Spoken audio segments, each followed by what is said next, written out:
Good afternoon, everybody.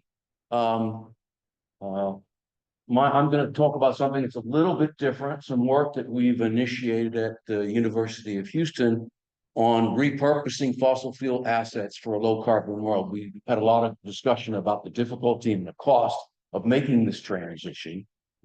One of the ways we can lessen the impact, potentially accelerate it, as well as lessen the impact on some current energy communities is by repurposing some of these assets to a um, lower carbon service. So let's see. Okay, who am I? I'm not an academic.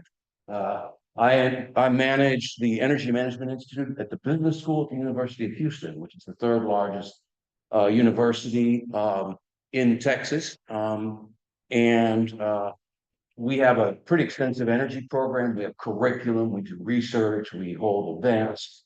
And so that's really my role. I'm also an adjunct faculty member, but I am not a career academic. I was a management consultant in the energy industry for 35 years. I started off in the energy industry a long time ago. So I'm a pseudo or full academic, so to speak. So on a little bit of what's the challenge and why are we concerned about looking at the opportunity to repurpose fossil fuel assets? We talked about scenarios, and they have a lot of good use. They're not predictions. They don't come true necessarily. But for purposes of thinking about how existing fossil fuel assets could be affected in the extreme, we can look at, say, the IEA's net zero scenario in 2050. In that scenario, fossil fuels, which today are about 80% of our commercial supply, would drop down to less than 20%. Okay, and the fossil fuels that were left with would be some oil in the very hard to abate sectors, as well as abated natural gas and coal in power generation.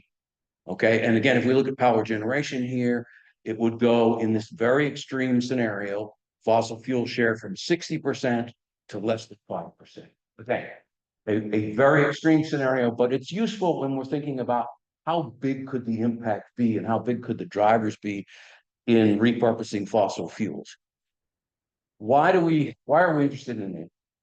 The system that we have today that provides 80% of our energy, estimates are that its assets are over $100 trillion.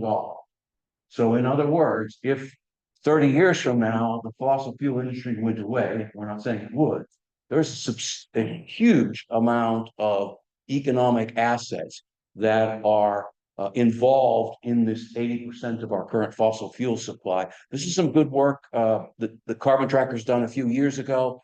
There's three big buckets. Obviously, the resources in the ground are the single biggest value of assets that we have in the fossil fuel system. That's the orange there. But we have the physical infrastructure, and that's what we're going to talk about, how to repurpose some of that, both the supply side and importantly, the demand side. A lot of times we talked about earlier, we think about transition and we focus on the supply side. But in fact, our current fossil fuel system, there's about twice as much asset deployed using the energy than there is in producing it. That's not likely to change significantly. So we've got that, and then of course we've got the debt and equities that support that, all of that. So there's a lot at stake here to the extent we can repurpose some of these assets that could help both accelerate the transition as well as lower the cost and reduce the impact of the communities where these assets exist today. So what are we talking about here? We're really talking about the oil and gas value chain from the upstream all the way down through into the end use. We're talking about, in the case of coal mines and associated assets with that. And then one of the big buckets of energy consuming assets, of course, power generation, our current gas-fired and coal-fired power plants. So those are the assets that we have. Okay, as demand for fossil fuels goes down, we want to look at, can we repurpose any of those? There has already been a significant repurposing effort of one type of fossil fuel asset in the US, and that is coal-fired power plants. As a result, in 1990, the US passed the Clean Air Amendment Act. It was actually focused on reducing the sulfur oxide and nitrogen oxide emissions from power plants. And the original idea was that coal-fired power plants would probably just put mitigation equipment on the stacks to reduce the sulfur and nitrogen oxide. But in fact, what actually happened is many utilities found that it was cheaper to convert the coal-fired power plants to natural gas-fired power plants than it was to add the equipment and continue to use coal. So as a result of that, there was a significant repurposing. As you can see here, coal, which was 42% of US power generation in 2010, a little over 10 years later, had dropped by half. And natural gas had gone up from about 25% to about 40%. Okay. So this is kind of one example of where we have that a fairly significant repurposing of some existing fossil fuel assets.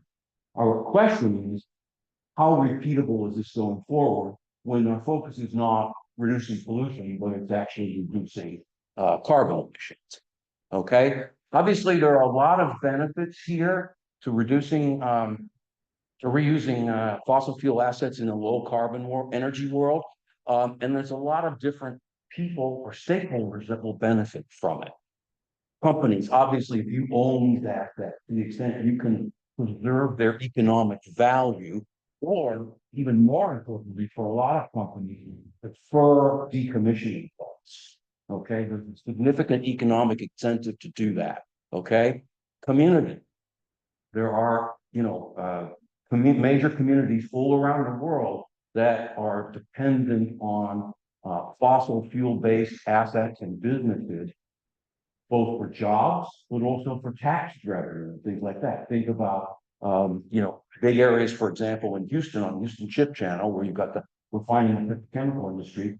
Those fossil fuel assets pay almost all of the property taxes that are collected in those areas that support the schools and the local government and things like that.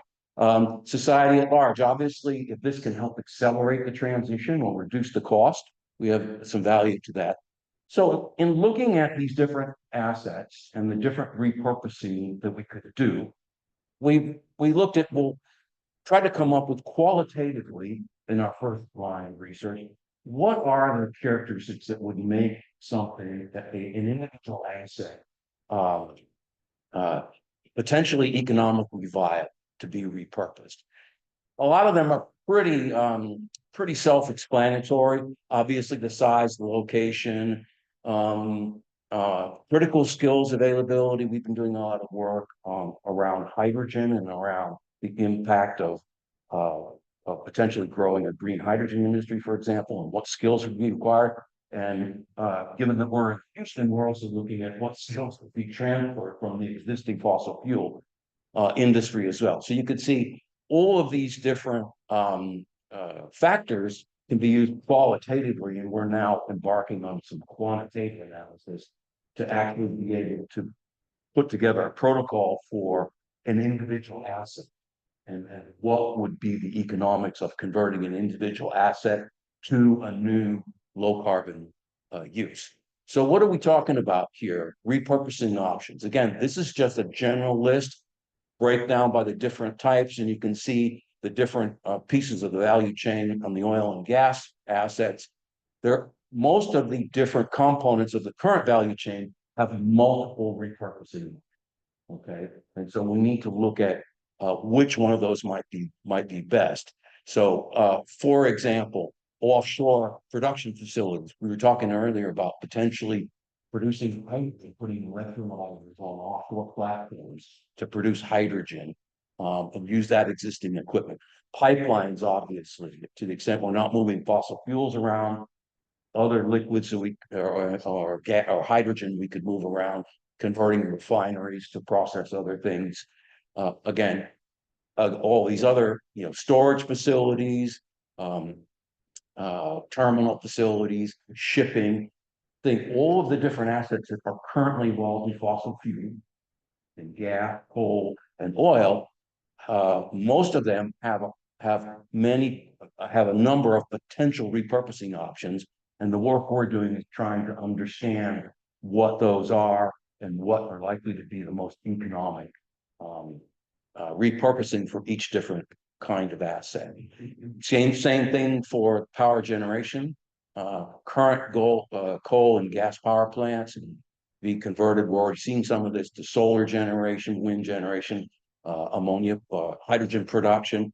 Same with mines. We're seeing some mines where they're adding solar wind generation or using the mine in the mine capacity for pump storage, for pump hydrogen storage.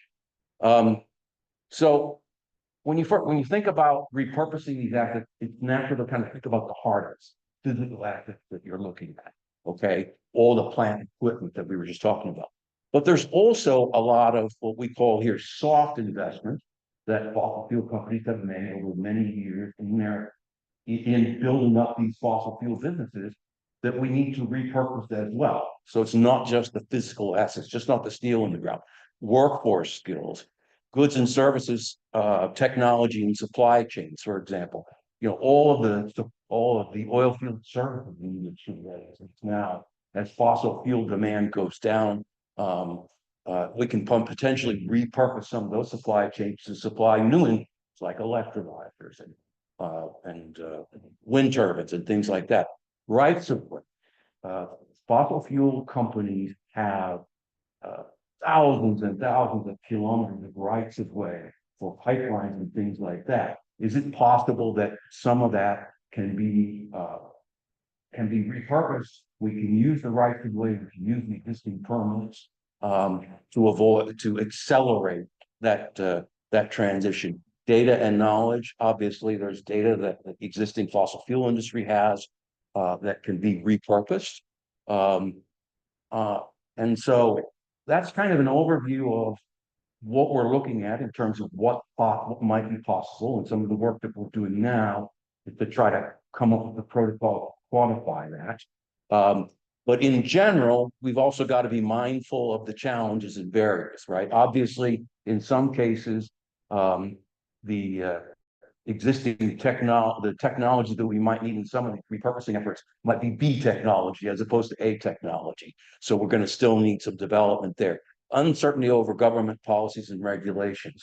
If somebody is going to take and repurpose an asset, it's going to be highly dependent on having a view on government policies, whether they're subsidies or regulations, emission targets, or things like that. How certain are those? That's something that could potentially be a challenge. Workable regulations and effective permitting processes. If we're doing something completely unique, like putting hydrogen electrolyzers on an offshore platform, well, what are the regulations on them? There aren't any today. Okay, are they going to be workable? And effective permitting processes. Can we reuse some permitting process, some permit that already exists for the fossil fuel asset? If we change the purpose, do we have to go back through the whole permitting process, or can we adapt the existing permits? And a very big one here, and I think this is going to come out in the work we'll do more if we're looking at specific examples. It's the management of existing liabilities. If I repurpose a fossil fuel asset, what happens to the existing liability? Generally, they're environmental.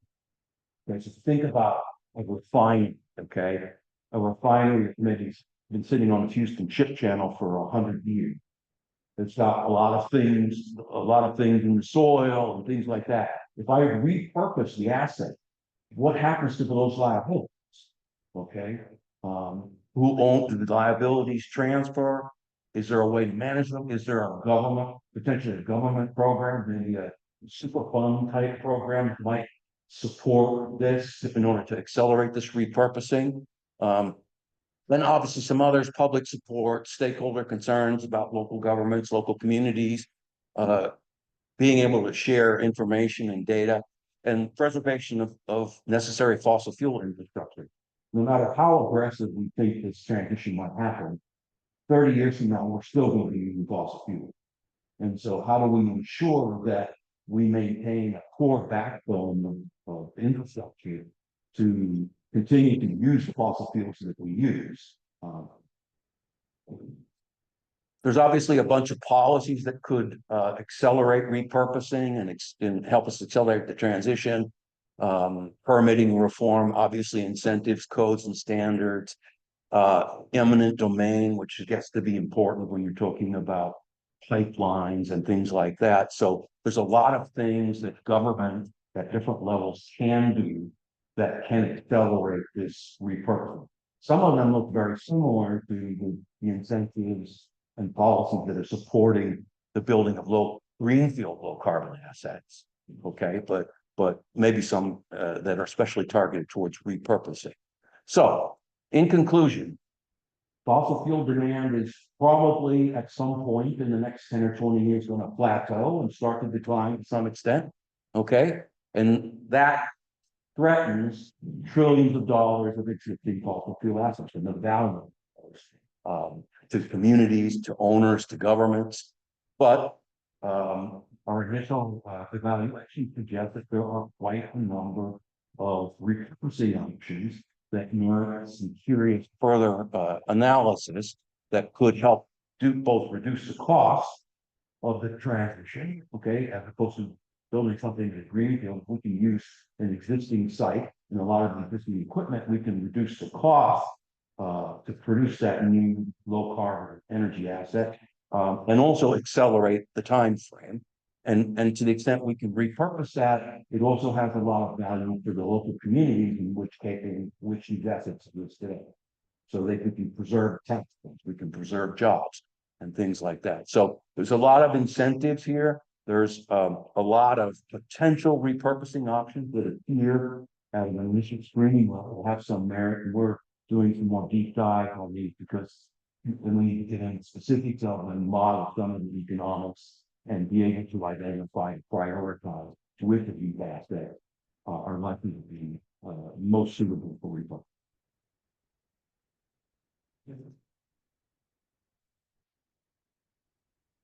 Thank you. One quick thing to let you add is the number of fossil fuel senators in the Senate, about 30. So in fact, I was looking at you've got a politics of what the incentives are and people voting these policies. Exactly. And I think that once people understand the breadth of this potential repurposing and the pressure starts to come on communities and local governments and things like that, I think we're going to be, seeing a lot more awareness, and people are going to be asking for a lot more of why can't we do this? Go ahead. You coordinate. Yeah. So, like, what incentive is there for fossil fuel companies to let us repurpose their assets, and also like this $100 billion value assets, like down the line, like what's the assurance that these companies will keep these assets operating and increase the efficiency? Well, I mean, yeah, and I mean in terms of what are the companies' incentives? Obviously, they have physical assets that hopefully are producing profits, right? And so, to the extent that they can maintain that physical asset generating some income, as opposed to just shutting it down, is one thing. Okay. Another big incentive is if they shut it down, they have to remediate the site. Okay, so deferring a remediation or a decommissioning is actually, some of the initial numbers that is quite substantial. Very generic numbers, but there could be a huge incentive to do that. Just the deferral of cleaning up those sites if they weren't to be shut down. But the whole issue is somebody owns all those assets. Okay, the oil in the ground, mainly owned by governments, okay? But all of that infrastructure is owned by companies, and then there are a whole bunch of people that have a stake in that, governments, taxing units, and things like that. So there's a lot of people that have incentives to repurpose this stuff to the extent we can do it, and it makes economic sense, and the technology works, and we do end up with low emission low emission asset. Well, great presentation. Thank you so much. One else about that $100 trillion, and you're saying it also includes the cost of, let's say, like any fossil fuels that they currently have access to? Yeah, and I would encourage any of you who are interested in it. It was a report done by Carbon Tracker, which is a nonprofit, about 3 or 4 years ago, in an attempt to kind of quantify how much is at stake. If this industry starts to decline, some assets are going to get stranded, right? And so where are they? And so if you think about those three buckets, the biggest bucket is the unproduced reserves in the ground. Okay, the coal, gas, and things, a lot of which may never get produced. Okay, that has value. Okay, then there's all of the infrastructure that's used to produce and transform and use all things. Okay. So that infrastructure part of there, Mhm. so there have been mines that have been emptied. What happens to the infrastructure currently? Like, has it been kind of reconverted into something else just in history? Until recently, not much. So typically, like when they run out their assets, they're kind of voided. Yeah, in general, they sit there. Usually there is some basic, remediation stuff, too strong word, some basic work that they have to do to help at least keep the site safe. So for example, you may be reading, I mean, there are, I don't know, a couple of million orphaned, abandoned oil wells, most of them in Texas, a lot of them in Texas. Okay, and so the first thing they have to do for that kind of asset is just, in theory, make sure it's safe. Okay, but we're finding now, well, not, and they're leaky and things like that. Okay, traditionally, that's what they traditionally done. Not many have been. Yeah, I was actually gonna ask them a lot of time and then while we saw a lot of ways to the nations, like maybe it's in this one. And my question had was, like there's a lot of mergers and acquisitions and production today. Do you envision sort of like abolition helping this transition or like, maybe Sorry, I didn't get the last part. do you envision like consolidation of through merger and acquisition of production in these basins of Helping them out. It could, but one of the issues is going to be, I mean, and this has been getting back to the existing liabilities. The pattern in the fossil fuel industry is as assets become mature, less productive, and less economic, the bigger companies tend to fob them off on smaller companies. Okay, and this is true in oil and gas and everything else. And those companies have a lot less remediation capability, financial assets to do that. So, and in theory, we ought to see consolidation. We ought to see more companies developing expertise in doing this. Okay, and so for example, instead of owning 5 refineries, you own 1. Okay, you can legally invest in the capabilities to convert if you're a bigger company than small. Okay. That's okay.